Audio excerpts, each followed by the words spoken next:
Greetings, fellow humanists and reformers and philosophers and Jacobins and reactionaries and nationalists, liberals and conservatives, to name a few of the people we've looked at this semester. This is the AP European Review for the midterm, first semester, coming to you from the high school library. I'm going over the review sheet from top to bottom, and this is kind of a broad sketch of what we've been going over. Please do look over your notes and look over your material in the book and get the details. But what was the Renaissance? The Renaissance is the humanistic revival of classical art, classical architecture, and literature originating in Italy in the 1400s. And by classical, we mean a revival of Greek and Roman learning. And why is this happening where it is? Well, where it is Italy and the Netherlands, because they're in the crosshairs of trade routes in the Mediterranean and along the North Sea, and this trade is making the Italian and the towns of the Low Countries wealthy, and there's money to patronize art, especially visual art, is what we usually think of when we think of the Renaissance. And humanism is the belief that man is good, that man has dignity, that man is beautiful, that man has potential. And this is a turning away from the supernatural, turning away from sort of the medieval emphasis on the church and the sacred to focusing on the human being and emphasizing man's rationality. And this is kind of a precursor to the later Enlightenment. And keep in mind here, if you really want to be on your game, it's a generalization here when we're talking about a movement towards man away from sacred things here. There is such a thing as Christian humanism. It's usually used to describe the Northern Renaissance, but to be fair, it describes many of the Italian Renaissance thinkers and artists, because this idea that Pico Mirandola had, Oration on the Dignity of Man, that man has dignity not because man has dignity in and of himself, but because God has made him higher than the angels, has made him the pinnacle of his creation. So this dignity and glory of man is not against God, but because God loves man. So this is often missed in a lot of secular textbooks, but humanism is this belief in the goodness of man. How did the Northern Renaissance differ from the Italian Renaissance? Well, the Northern Renaissance looked to the Greek past not to glorify man, but to purify the church. And Erasmus, Desiderius Erasmus, who's this Dutchman, is famous for compiling a Greek New Testament. And the Northern Renaissance thinkers and writers and scholars like Erasmus are looking to the church fathers in addition to purify the church. The church is broadly considered at its top to be corrupt in many ways. It's become worldly. And Erasmus, who never joins with Luther, he's a contemporary, never breaks from the church, is a major critic before Luther. And his book is in praise of folly. And what Erasmus is doing is he's looking at the human ability to find truth by sifting through the original sources, the Greek scriptures, which are older than the Latin scriptures, of course, older than the Vulgate, by looking at the philosophy of Christ, what he called the Philosophia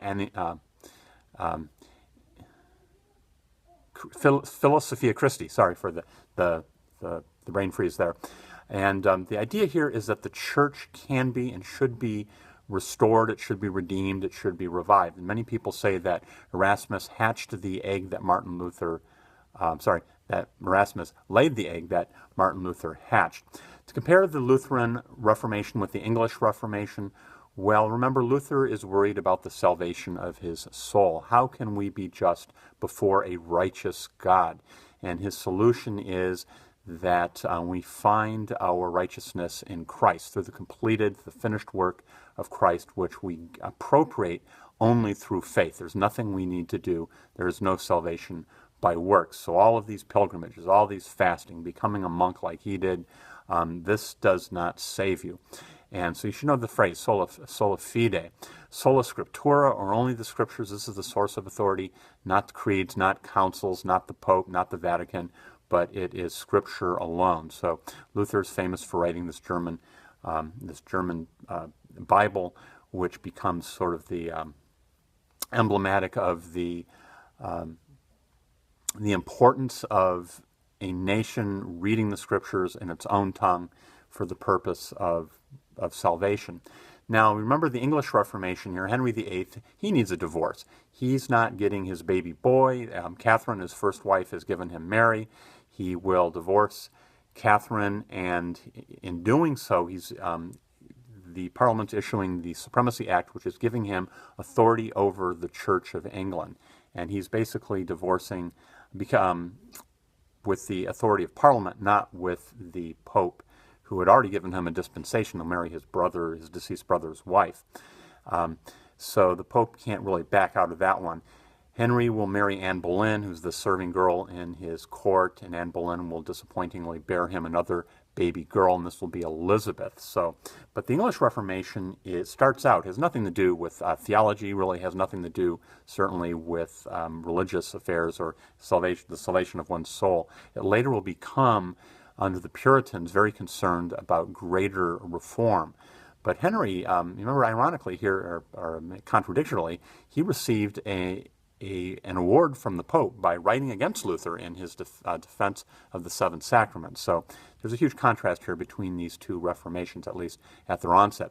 Church-state relations in some of these places on the list here on your review sheet. In England, remember the Church of England is taking over the church, and the king is picking the bishops. This becomes a big deal. Remember, James I and Charles I are going to be absolute monarchs, and they are going to be insisting, in particular James, the phrase, no bishop, no king. If you do not have his bishop as your bishop, you are defying him. It's an act of political rebellion, and the Puritans who wanted a revived and restored church are being fined, they're being jailed, they're being branded, they're being harassed, and they're being exiled or self-exiled off to America in this time period. In Germany, after the early Schmalkaldic religious wars and the later 30 Years civil war that sort of tears Germany apart, both of these wars will end with the princes picking the faith of their kingdom. There's about 300 of these German states, and the original Peace of Augsburg will allow the princes to pick either Catholicism or Lutheranism, and at the end of the 30 Years' War, the princes can pick Catholicism, Lutheranism, and Calvinism as another option. But this is something that the princes pick, and there is this breakdown. There will be no unified religion for the German people, certainly.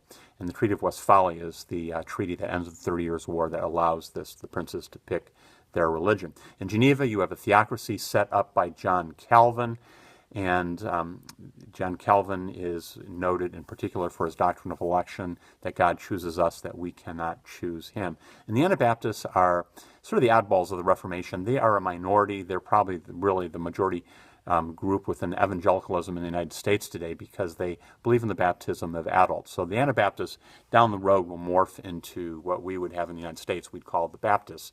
Ana means rebaptism. Baptism of infants is not sufficient. You need to have a believer's baptism. And the big contrast here with the Anabaptists, with the Lutherans and the Calvinists and the Catholics and the Anglicans, is they believed in separation of church and state. When you believe that the state should still have control over the Christian religious system, that's called the magisterial Reformation. And Calvin and Luther and Zwingli are all magisterial reformers. They wanted to get rid of the Pope, but they still believe that the rulers need to enforce uniformity for the purpose of common morality.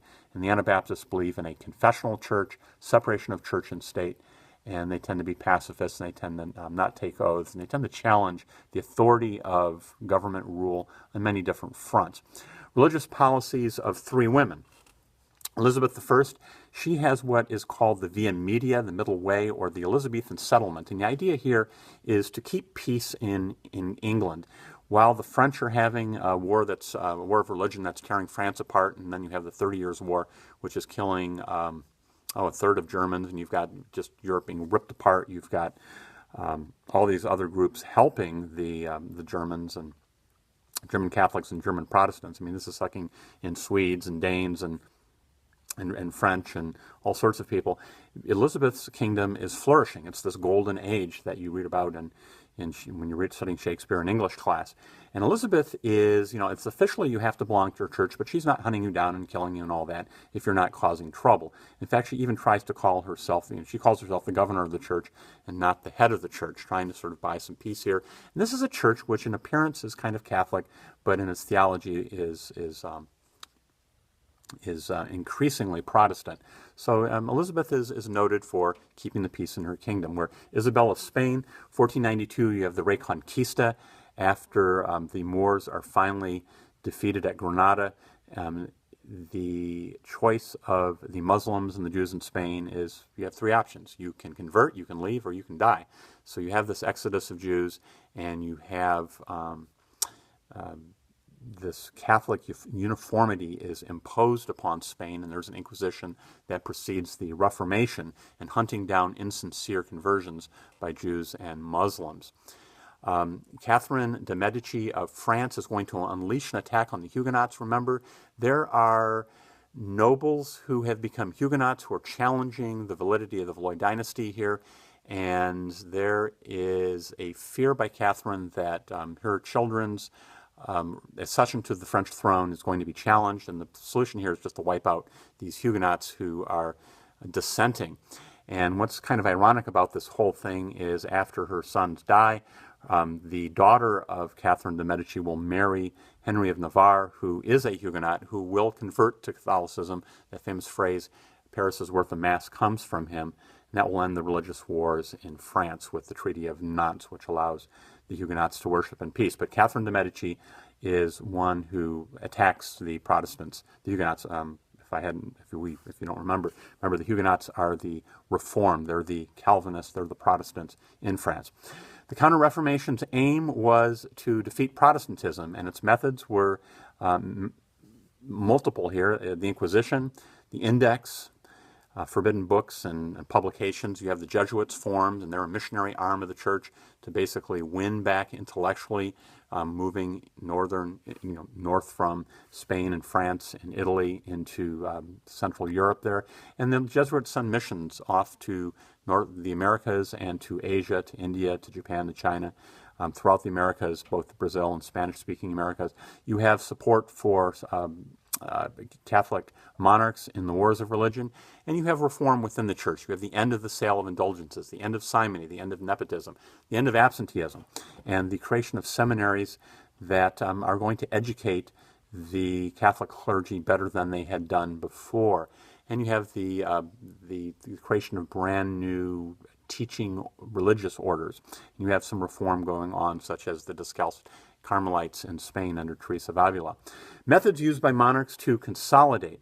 Oh wait, I'm sorry, I'm jumping past one of the things on the review sheet here. The successes of the Counter-Reformation, not really so successful. You don't have Northern Europe basically peels off. The Lutheran countries would be the Scandinavian places, Iceland, Denmark, Norway, Sweden, and the Finns become Lutheran.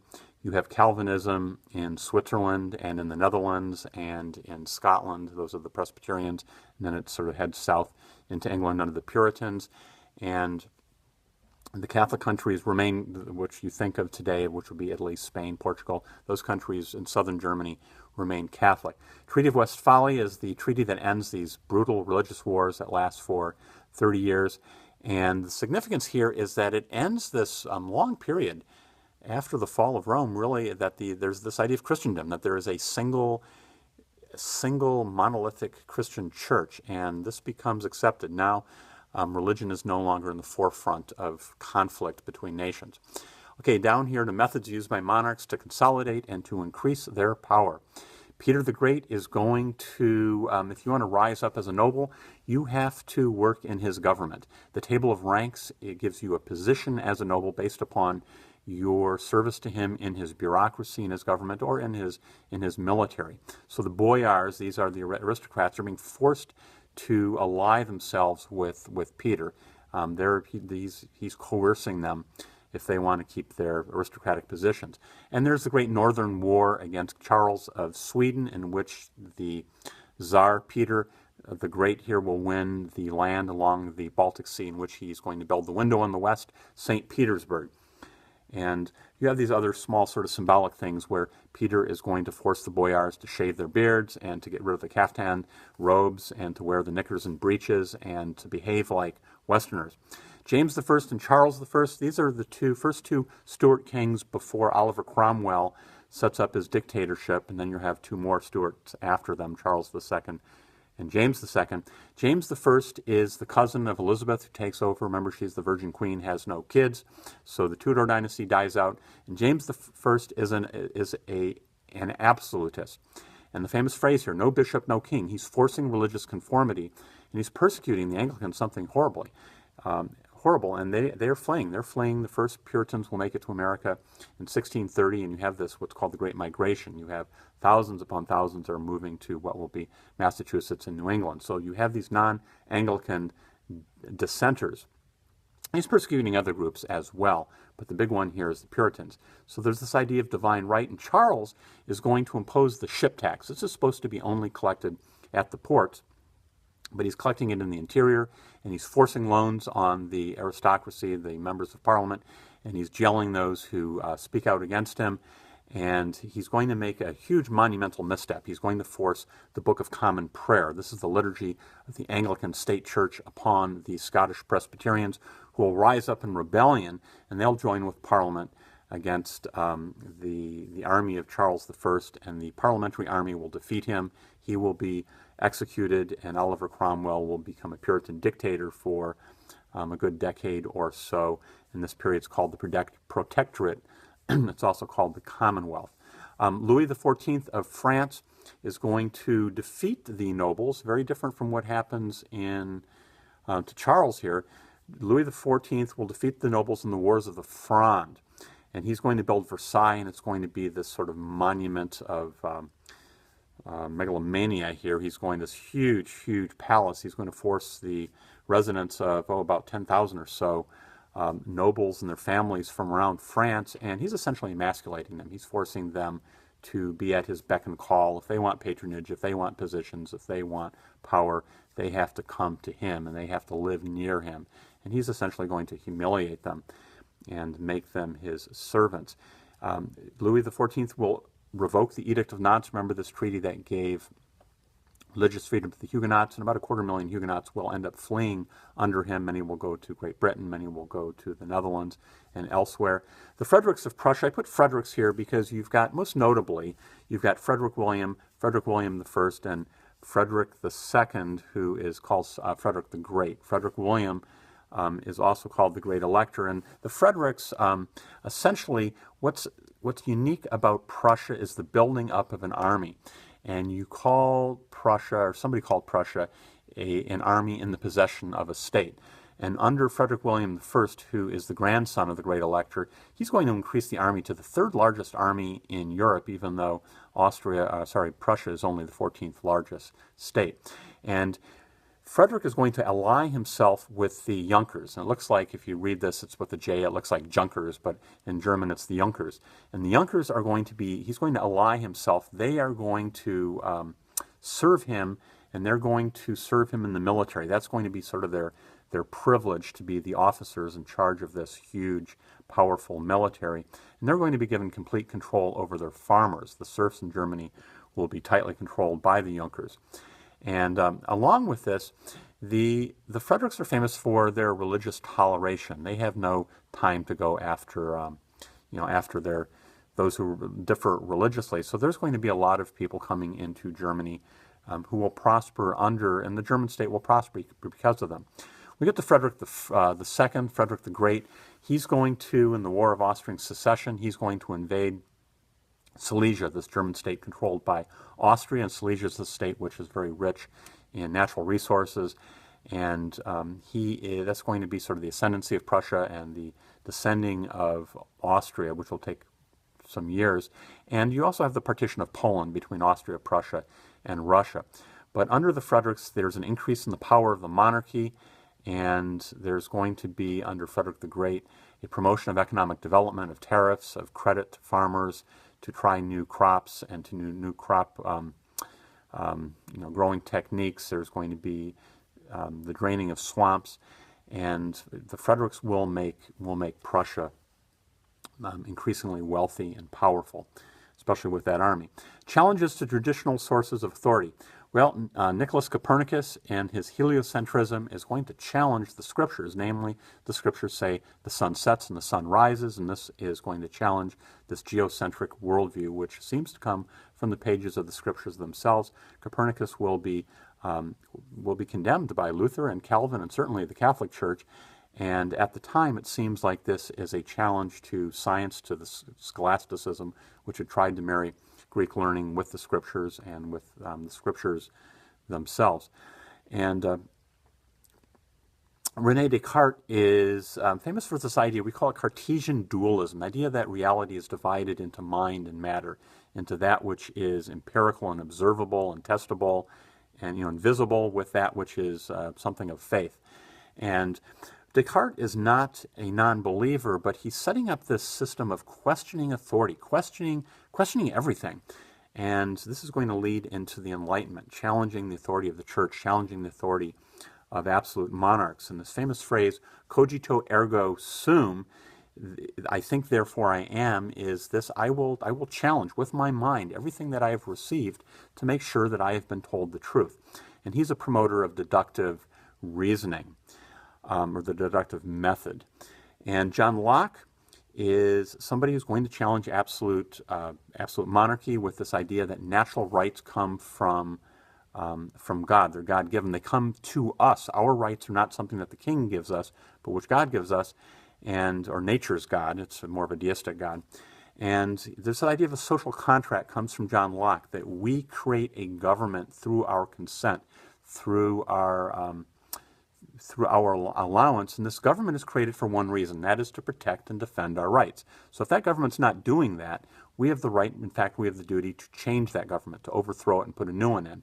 And remember, Thomas Jefferson openly is cribbing from John Locke. Another idea from John Locke is this idea of a tabula rasa, that we are blank slates. We are not born with this sort of predestined depravity, which it was sort of a Christian idea, but that better education, better government can make us better people. A better church can make us better people. So John Locke is going to challenge these traditional sources of authority. Excuse me a minute, I'm going to put up the second part of the review on my clip here. And the English Revolution of 1640 to 1660, remember the causes here? Charles I acting as this absolute monarch. He's imprisoning people and forcing loans and exacting a ship tax and antagonizing the Scots who were invaded. He's building an army which is supposed to be used against the Scots, and there's a rebellion in Ireland, and Parliament is basically spooked, and they will launch a war against King Charles and his Cavalier army. The New Model army of Roundheads will defeat Charles I. And this is very significant. This is where Parliament is boxing in the king here. And before this, the kings of England had to, this is quite a bit earlier, 1215, you have Magna Carta, but later under the Stuarts, they are forced to sign, Charles is forced to sign the Petition of Right, and after him you'll have the signing of the Habeas Corpus Act with the Restoration. So Parliament is going to be rising in its power and its authority, and what we call a constitutional monarchy, that the king is limited by laws. He's not absolute. A huge contrast is across the way in France. The Glorious Revolution, this is 2 kings later. We have 2 more Stuart kings. And James II is the last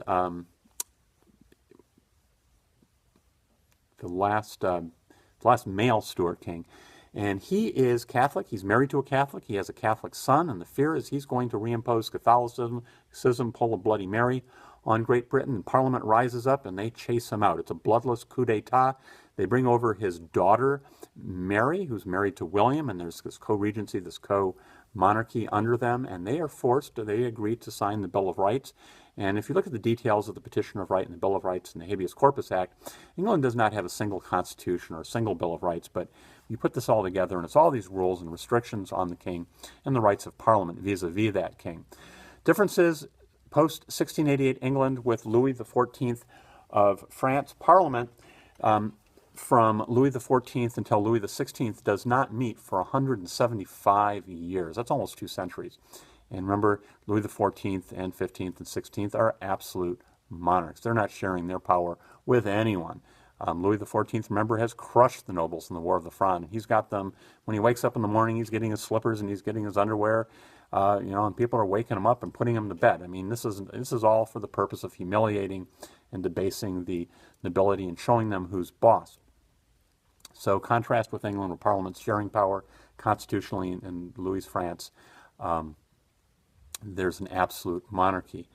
And the French Revolution will temporarily put in a constitutional monarchy, but when France goes to war, there's going to be the convention is going to declare a republic, and there'll be a committee of public safety with Maximilien Robespierre and the Reign of Terror, and about 40,000 people guillotined one summer in the streets of Paris and these other major cities. And there's going to be, this bloodbath, which will lead to the stability, quote unquote, under Napoleon in 1799 through 1815, and the reestablishing of a monarchy under him. And then a monarchy will be reimposed after the Congress of Vienna, after Napoleon is deposed and exiled. So France has this, it's unstable. It's unstable when there isn't a king. Contrast the economic theories for national wealth. Jean-Baptiste Colbert and Adam Smith. Colbert is the proponent of mercantilism. This is government regulation. This is tariffs. This is subsidies. This is the government intervening and intervening, right? You have in Great Britain, remember, the Mercantilist Acts are interfering with American salutary neglect, and that's going to lead to the American Revolution. So mercantilism is the government is having a say. Where Adam Smith, in his Wealth of Nations, is advocating an invisible hand, laissez-faire, free trade. The government needs to back off and just let people trade freely, and it's not a zero-sum game. Mercantilism says that if you spend money that goes someplace to some other country, you've lost it forever. And that's something which Adam Smith will be challenging. Colbert is arguing for a favorable balance of trade. You in particular want colonies which will provide raw goods and which will purchase manufactured goods. The balance of power, some major European events to sort of see some shifts.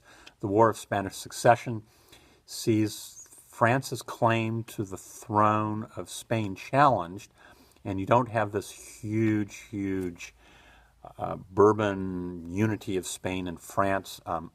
France does put a Bourbon on the throne of Spain, but these are separate nations. So France is limited.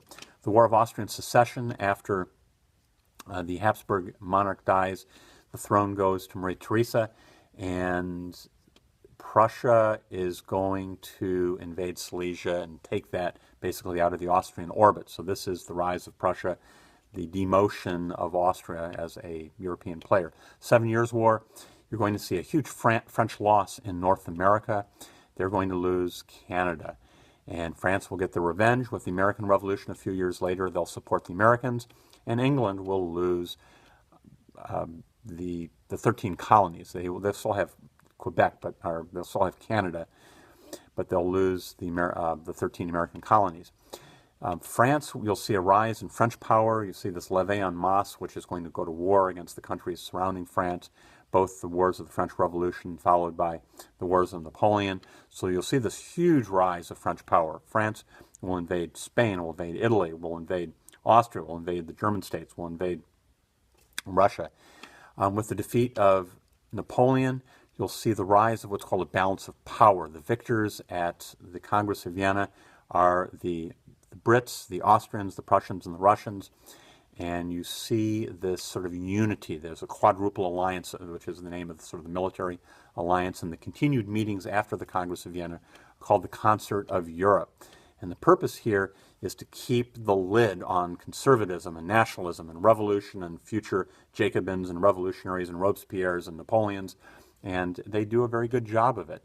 There's revolutions in 1820 and 1830 and 1848, and they are all ultimately squashed. All right, moving on to a new topic here. The commercial revolution saw an expansion of trade. This is before the Industrial Revolution.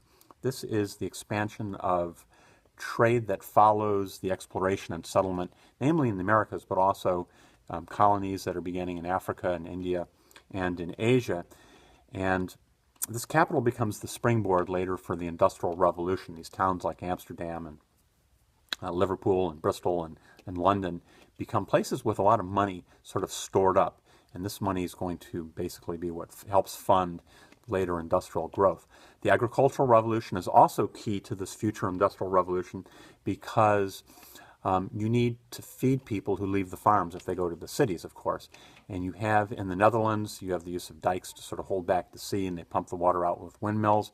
In England, you have the crop rotation will replace the three-field system where you leave one-third of the land fallow.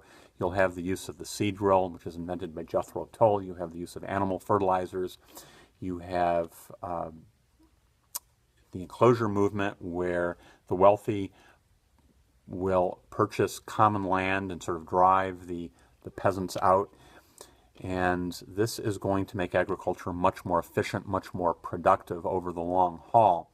The Industrial Revolution is going to start in Great Britain for a number of reasons. There's innovation. You've got these things like the seed drill. You've got these new textile machines. You've got the spinning jenny, and you've got the mule, and you've got the water frame and the power loom. You've got these devices which are going to do the work of dozens and hundreds of women. You're going to have the steam engine, which will allow factories to move away from rivers and move into wherever you have an urban population. You take a steam engine, you put it on a boat, you put it on rails on top of ties, and you've got your early trains in the 1820s. In Great Britain, you have political stability. You have independent courts, which are protecting property rights and contracts. You have education. You have the building of roads and canals. You have a fair amount of social mobility. You have the easy transportation. There's very few places in England or Great Britain that are very far away from water, from the coast. You have iron, you have coal in great supply, and you've got this overseas trade. You've got these colonies to trade with, and you have the accumulation already of this capital through the earlier commercial revolution. And this revolution will then eventually cross over into the continent, but it starts in Great Britain. And the first industry, that's the really big one, is the textile industry and also the iron industry. Differences between the Netherlands and France and the Netherlands and Russia. Well, the AP is kind of likes the Netherlands. The Netherlands is this feisty little country that has religious freedom and great toleration, while in Russia, the Orthodox Church is this sort of monolithic church, and in France, the Catholic Church under Louis XIV is going to be the official church you have to belong to, and the Dutch don't have any of that. You have the States General, which is the equivalent of the Parliament in Great Britain, and the States General is ruled by the wealthy, by nobles, by merchants and businessmen, but it is a whole bunch of guys who are sharing power. It's kind of an oligarchy in one way. And you have a stadtholder who is appointed in times of military need, but you have this rule of a large group of people in the Netherlands, and they're sort of proudly and fiercely independent. In Russia, you have an absolute ruler, the Tsar, and in France, you have an absolute ruler, the king, namely Louis XIV, the Sun King. The world revolves around him. Not so in the Netherlands. You have a large middle class, a large urban population. Not so in Russia, and not so much in France, with the exception of Paris. But the vast majority of people in France are living in the provinces. You have broad education in the Netherlands. And this isn't emphasized a whole lot in your book, but the Netherlands, the northern seven states, or provinces, are Calvinists, and the Calvinists are phenomenally fanatical about reading the scriptures. They're Protestants. They're Protestants par excellence, and you need to read the scriptures. So you have this very educated class. Most of the books in it's either the 15 or 1600s are coming out of the Netherlands. They're a place with great freedom to print, unlike other countries that are censoring. You have huge overseas trade. 1600s, the golden age of the Netherlands. 1500s are the golden age of Spain, but the 1600s, half the ships plying the world seas are Dutch ships. So the Dutch have this huge contrast where Russia and France. Education's not so broad. Middle class is minimal. The urban population is minimal, and overseas trade, nothing like the Dutch. The Enlightenment is this period of trust and reason. It's kind of what's feeding into this is the autonomy of the individual from the Renaissance and from the Reformation. And three French guys you should know who have a huge influence on the French Revolution. Rousseau is the guy who writes The Social Contract, this idea that power is not a divine gift from God to a king, but it comes from the general will of the people, not from individuals. Kind of a difference here with Locke, but rights come from the general will, from the people collectively. And this will be the basis of later French participatory government, participatory representative democracy, such as it survives briefly. Voltaire is going to argue for crushing the infamous thing, putting the Catholic Church in its place. He is a proponent of freedom of expression and thought and conscience and religion. And Amnesty International famously has his quote, something along the lines of, I may disagree with what you believe, but I will, fight for your right to believe it. Montesquieu, in The Spirit of the Laws, is going to argue for separation of powers, checks and balances, and he's looking at the Brits, who, after 1688, have a parliament which is balancing out a king, and you have independent courts. And the influence here on the French Revolution is, once they take away the total power of the French king after the tennis court oath and this new constitution being written, there's going to be a constitutional government briefly, and that's going to basically, in the second phase of the French Revolution, turn into a republic without a king, with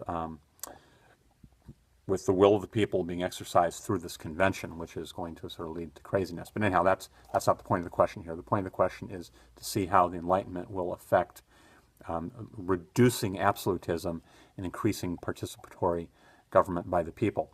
Post-Napoleon goals of conservatism is legitimacy, putting legitimate rulers back on their thrones.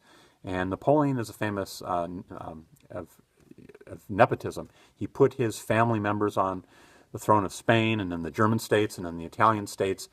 And after Napoleon is exiled, one of the things that the conservatives do, these are the winners, the victors over Napoleon, they're going to put a Bourbon back on the throne of France to keep order. And this is Louis's brother, Louis the 18th. You remember Louis the 17th. If you're asking where Louis the 17th went, that's the son of Louis the 16th, and he's going to spend 2 years in prison, and he's going to be beaten and tortured and abused, and he's going to die of tuberculosis. Sad situation. But the brother, the 18th, becomes the restored legitimate king of France. The other interest of the conservatives is a balance of power, to keep peace, to keep order. Tradition is what should govern decisions, and you have that famous phrase from Maistre of France, throne, land, and altar, that the throne, the king, and the nobility, and the Catholic altar, this is what gives us civilization and stability and peace. Congress of Vienna was the meeting of the victors over Napoleon in Vienna, and the attendees are the Austrians, Prussians, Russians, and the English. And the architect here of the system of order for the next decades is Metternich, Clemens von Metternich, who's an Austrian. The goals of liberalism, the liberals are the sort of the philosophical opponents of conservatives, and get out of your mind here. This isn't liberals like we think today. This isn't welfare and food stamps and all that. Radical social rights like gay rights and abortion. That's just sort of erase that out of your head. Liberalism means limited government and individual rights. Limited government and individual rights.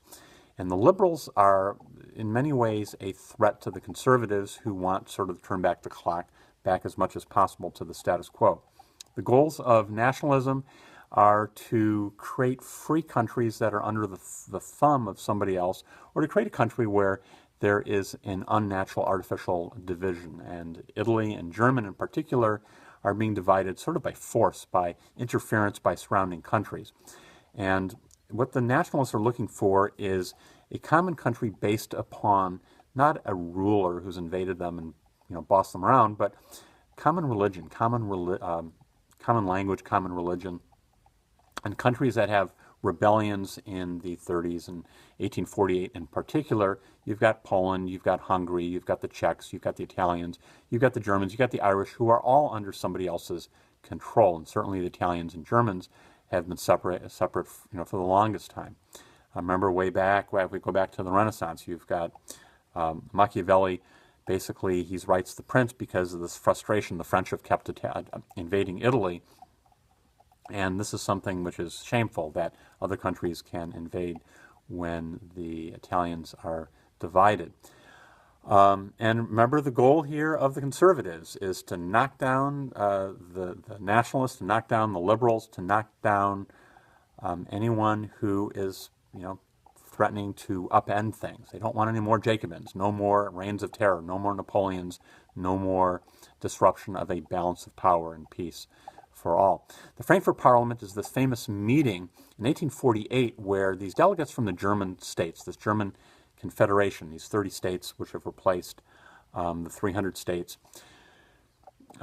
earlier, Napoleon is going to sort of consolidate these states. The Frankfurt Parliament is discussing an independent German state, and there's an argument whether it should be big or small, whether it should include Austria or not. The Grossdeutsch, Gross, think of big, Gross, is they want Austria. And the Kleinstdeutsch don't want Austria. And the Austrians basically self-separate. They do not want to join, and an offer is made to the King of Prussia.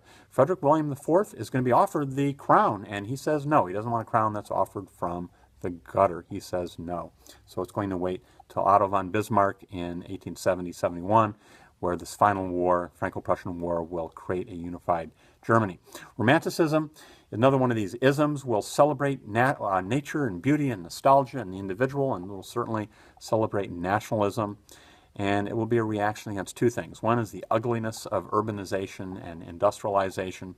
A lot of these pictures are of mountains and streams and storms and waterfalls and rivers and sort of these bucolic, picturesque nature scenes. But also, Romanticism is a reaction against the Enlightenment. And think of some of these paintings by Goya and some of these, the massacre, the massacre that's in that churchyard with the lamp. Sorry, doing a little brain freeze here.